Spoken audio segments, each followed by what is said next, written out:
Assalamualaikum warahmatullahi wabarakatuh. Alhamdulillahirrahmanirrahim. Berjumpa lagi bicara ngalor ngidul tentang geopolitik tanpa filter, dari referensi sebanyak-banyaknya, lalu disimpulkan, tidak bisa dari satu sumber gitu. Ketika seorang mengetahui dia cinta apa tidak, cinta dengan tulus apa tidak, yaitu dengan cara apa? Melihat mata, ekspresi wajah, itu akan terlihat. Tetapi kita akan sulit menyimpulkan ketika lawan bicara. Yang pertama, matanya sipit. Biasanya kebanyakan adalah orang yang berasal dari Asia Timur seperti Jepang, Korea, Taiwan, Cina.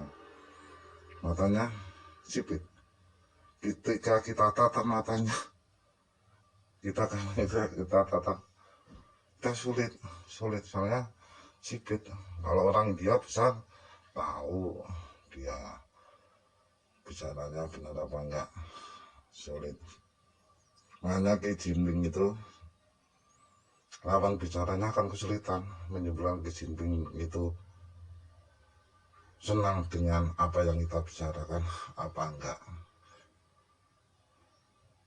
Yang kedua adalah ekspresi wajah, kedut-kedut wajah, ekspresi bahagia atau tidak, itu bisa disimpulkan. Tetapi akan sulit ketika orang yang dari lahir sampai besar di daerah dingin, di daerah kutub utara, kutub selatan.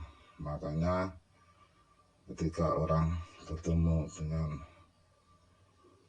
Vladimir Putin, akan sulit menyimpulkan dia respect dengan kita apa enggak. Biasanya, jangan diambil satu persatu, orang yang tumbuh kembang di daerah dingin itu sulit untuk disimpulkan ekspresi wajahnya. Yang ketiga, orang pemikir itu wajahnya serius, sulit kita lah ajak bicara, pikirannya kemana-mana, jadi wajahnya dingin. Makanya Oppenheimer istrinya pun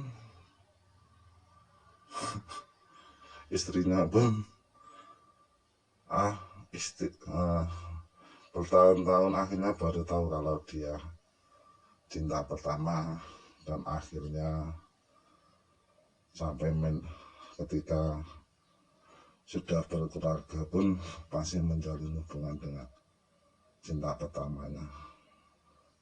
Padahal istrinya Oppenheimer diajak bicara sama istrinya baru memikirkan cara bagaimana membuat bom atom. Bagus juga sih. Perlu catatan, Oppenheimer itu juga seorang yang senang dengan seni puisi. Mungkin dia ekspresinya dengan berpuisi ya, karena wajahnya terlalu dingin. Begitu, maka tak heran ketika dalam pertemuan tingkat tinggi antara kepala negara, kepala pemerintah, itu harus pandai-pandai sekali menyimpulkan lawan bicara itu respect kita apa enggak. Itu penting. Terlepas dari itu, untuk sekarang rata-rata ketika suatu negara dengan populasi banyak, negara yang luas, letak geografisnya strategis, sumber daya alam banyak, otomatis kalau diajak bicara ya akan menanggapi, tapi respect apa enggak. Itu pertemuan terakhir Bridge, bicara untuk Bridge. Yang saya sesalkan, kok Indonesia itu tidak mengajukan diri bergabung dengan PILPRES. Untuk saat ini, sekali lagi untuk saat ini, ya otomatis Indonesia diperhatikan, tapi jangan GR. Untuk kondisi-kondisi tertentu, kalau kondisi saat ini geopolitik yang sulit ditebak, banyak mencari kawan untuk mengimbangi lawan, Indonesia diperhatikan. Tetapi kalau keadaan normal, kalau enggak bergabung dengan suatu kelompok negara, ya sulit untuk berkembang atau disingkirkan. Itu yang ideal, memang politik luar negeri itu bebas aktif, tapi daya tawar kita apa gitu loh. Nuklir nggak punya, nuklir punya bebas aktif nggak masalah, bebas aktif nuklir nggak ada.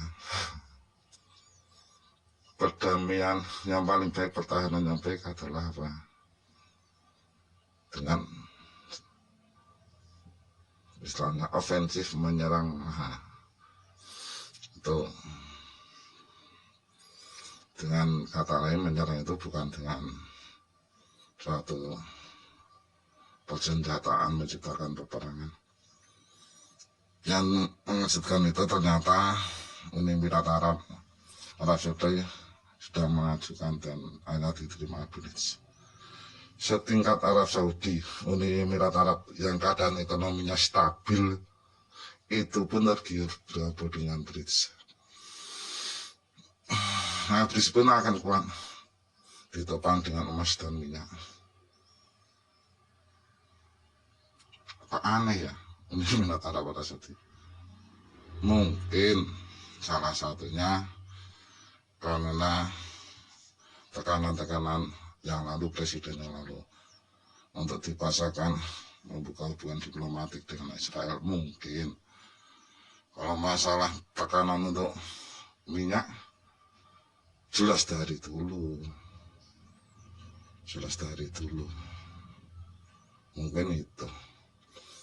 Tekanan untuk demokratisasi untuk suatu negara dari dulu.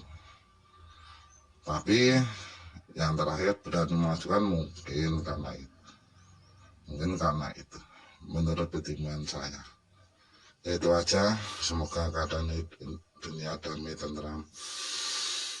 Untuk perkembangan Rusia versus Ukraina, grafik makin meningkat, tidak menutup kemungkinan serangan makin ke Ukraina Barat, atau malah tercipta peperangan dengan NATO, baru diikuti dengan perang nuklir. Kalau saya berpikir gitu, bukan perang nuklir dulu baru perang dengan NATO, perang dengan NATO dulu baru tercipta perang nuklir. Untuk Cina dan Taiwan masih panas, sulit diprediksi. Ya, tergantung Xi Jinping sabar apa enggak.